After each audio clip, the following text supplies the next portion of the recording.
Hi, Steve Barnes here with today's edition of Life Writing Live. As always, if you enjoy these talks, be sure to share them. That's how we know that you like it. Today's is kind of special. I'm taking off on a trip tomorrow, and as always, whenever I take off on a trip, I'm aware that certain elements of that trip are out of my control, and things can happen. And it hits me that I want to try to make a statement, something that if something were to happen to me, it would be a statement of my thinking at a particular point in my life. So today's is more involved than my usual talks are, and because of that, you're going to see my eyes going up on the screen where I have written my thoughts, and so I'm going to go back and forth between reading the thoughts I've written and spinning with it, because there's a lot to be said today. And the theme is escaping the matrix. One thing that's kind of interesting, I mean, I don't know exactly whether or not this is going to fit in with everything else I'm saying, but first of all three Matrix movies are not of equal quality. We all know this. The first one, I think, is fantastic. The second and the third fall down considerably. But there's one thing that's kind of interesting in that Neo's fighting abilities and magical abilities that work in the Matrix don't work the same way in the real world. That the physics of the Matrix are not the same as the physics in the real world. The sociology of the Matrix is not the same as the sociology of the real world. And they make that comparison. And this is one of the reasons why it's hard for people to wake up, that their power and their glory, their influence within the artificial construct that was created by individuals and human beings and societies is not the same once you wake up. So it can be painful. Like I said, I don't know if that connects directly, but between the time that I wrote this little essay and the time that I started recording this, that occurred to me. Okay, here we go. It's interesting to see that people who claim to have a belief in equality between human groups will actually make statements or accept logic chains that lead in the opposite direction. And I suspect this is a conflict between the head and the heart, between intellect, knowledge, and wisdom. See, the trick is this. What you're taught in childhood nestles in deeply, deeply. It's almost like set in stone. Your intelligence sorts information, but rarely goes deeper than that basic sense of reality that you were given in childhood. If those basic beliefs are incorrect, but they're in alignment with socially agreed upon consensus, your intellectual attempt to sort information is a lot like rearranging deck chairs on the Titanic. You're dealing with the wrong level of the problem. Your heart, on the other hand, represents the beliefs that connect us to love, ultimately to spirit. And spirit says all are one. We are all connected. The intellect says this or that. Spirit says this and that. I suspect that the war between head and heart can tear people into pieces. I know I was torn to pieces as a child. I was torn. I mean, obviously, I'm not a Zulu. I was torn between races, cultures, tribes, genders raised by my mother and my sister. My mother never remarried. She had some attitudes that she tried to protect me from them, but they were there. And it felt like I was disconnected from my own sense of power in life, and that the world was going to eat me alive, just eat me alive, and I had nowhere to run and no place to hide, no tribe to protect me. And that is why I went into the martial arts. I mean, really, in the natural world, I would have been a poet or a healer or a shaman, and there would have been a tribe of warriors to protect me. I did not have that. So I had to, in essence, become my own group of warriors in order for my poet and my healer selves to be safe. And that pain was horrible because it was accompanied by all sorts of fear of what I should be, and fear of if I cannot, will I survive? And what will people think of me? And will I ever be able to attract the kind of women that I'm attracted to, or be respected by the kind of men I respect? I was an outsider in every conceivable way. And I found that I needed to go deeper than the answers the society gave me. If you say you believe in human equality, but cannot forgive yourself for your own sins and failings, then you don't understand human nature enough to admit the terrible things that happen when people feel they have survival needs. Under such pressures as hunger, lack of air, deep loneliness, we fall back on the most basic survival circuitry, leading to some very ugly behavior. Drowning swimmers take down the lifeguard. Honest people steal bread. You know, good people embrace lies. Loving people make political decisions that represent hatred and fear to others. If not in some impossible to determine objective sense, and certainly in the subjective. For me, as a child, I could not accept my own fear. And my shame of it, my fear of what it might mean, I mean, that I was small and weak, and that I couldn't, shouldn't, mustn't, that I was a coward, was vastly more damaging than the emotion itself, vastly. The emotion itself is just a feeling. The guilt, blame, and shame tore my heart out for decades. And I see this fear of the fear, very clearly with racism and sexism, for instance. Those are probably things that I've looked at most deeply. But it also manifests in religious bigotry. Politics is damn near built on this. All major religions claim to embrace a do unto others attitude, but when they're in conflict, they're great at accusing each other of being almost demonic, while excusing similar behavior when committed by their own adherents. Is it possible to look at the guilt, to look at the pain in the world through this lens, without guilt, blame, or shame, but also without excusing the monstrosity, or allowing monsters to breed and kill our children? I believe it is. I cannot know, because I'd have to be outside the system to really evaluate statements made from within it. But it is interesting that the chakra symbol for spirit is outside the body, up here. If so, and I see this as representing thousands of years of wisdom, of elevated thinking on the subject of what it is to be a human being, then the question is, what happens if I remain aligned with this ideal, this spiritual ideal that is not controlled by our animal survival drives, or even our intellect, while simultaneously serving the needs of the more fundamental survival drives? In other words, if you try to align yourself purely with spirit without being connected with your survival drives, you're going to die. You're going to destroy your own family. It doesn't work. Remember, you can awaken the kundalini, which means align the full power of your humanity from the bottom up or from the heart out, but never from the top down. This means that trying to focus on spirit or intellect before you've actually grounded yourself is likely to destroy you and lead to distortion and confusion. But if you begin with survival and then slowly realign your sexuality, power, emotions, communication with each other, moving toward intellect and spirit, the results can be exquisite. Or you can simply start with love and simultaneously seek the bottom, the root, and the top, the flowering. That works too. Works pretty well. In fact, my very favorite form of meditation is simply listening to my heartbeat, starting from that core. This was my journey as a child. It was a prayer. It was asking God, how can I be in the world but not trapped by its illusions?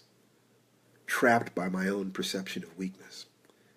I asked that question 1,000 times in front of 100 different teachers, on my knees in prayer and cross-legged in meditation, and fighting for my honor in 100 different martial arts schools, until the illusions fell away.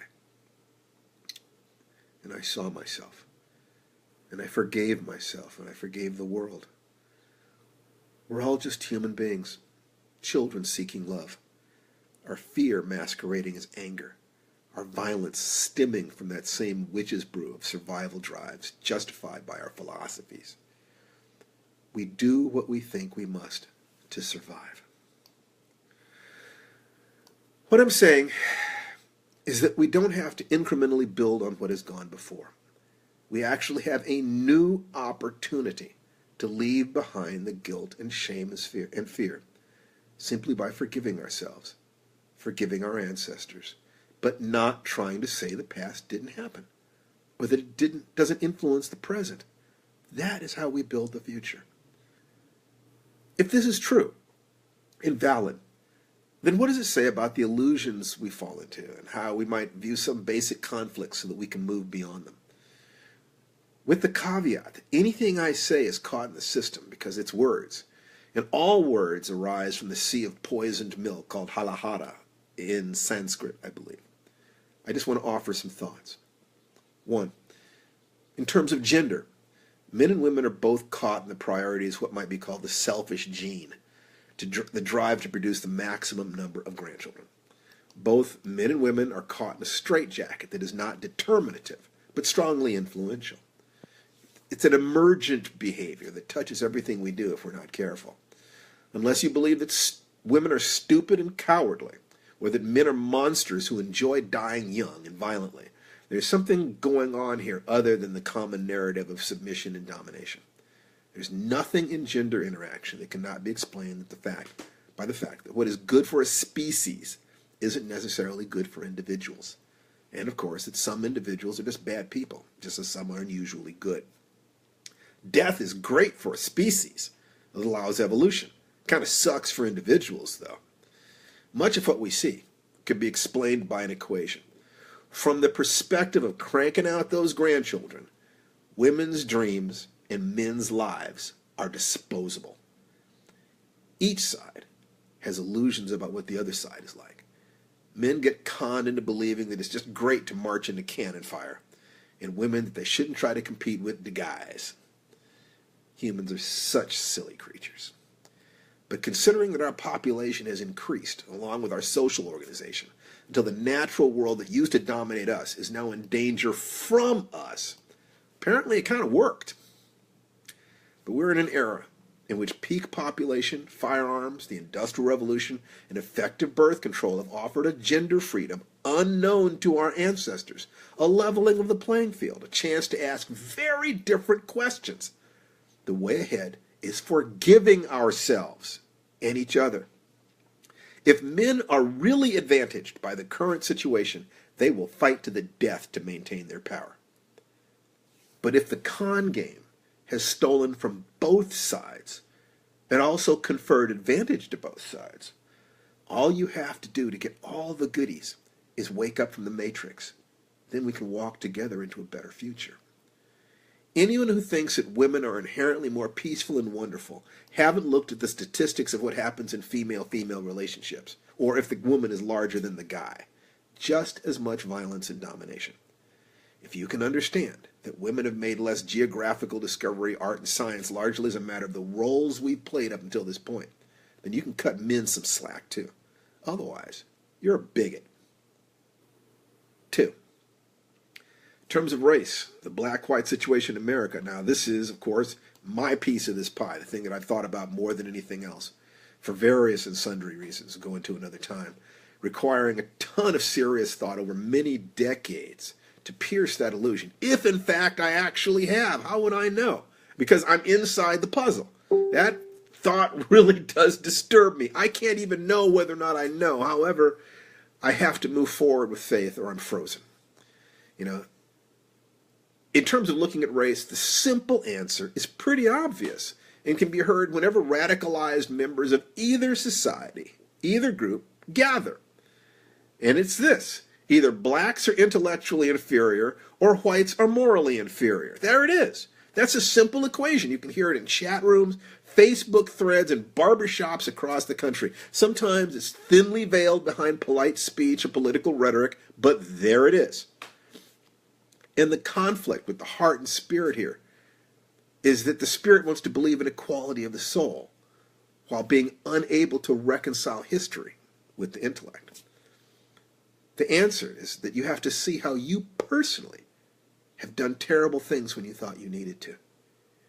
If you can see that, own that, and forgive yourself for that, you'll be able to understand what happened on a social level in this country.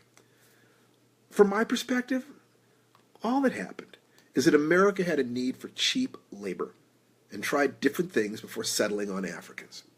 That the harvesting of Africans was possible not because of genetics, but because of a differential level of development over a few thousand years of history, a mere blink in the 250,000 years of human history, and even less than that in the progress of primate evolution. It's nothing. That labor was more valuable in some areas of the country than others, and it was considered critical in the South. That social institutions and philosophies evolved to support this economic need, and that those mythologies survived the war that ended it. That because in America there was no equivalent to the Truth and Reconciliation panels in South Africa following the fall of apartheid, or the massive anti-Nazi education following World War II, what I call the CSA, the current Southern Apologia, was allowed and encouraged to fester, reinforced by literature and film, promoting an entire raft of justifications, distractions, half-truths, irrelevancies, and outright lies to promote the idea that nothing unusually bad had happened. Now, is that true? In human history, yeah, sure, it probably is.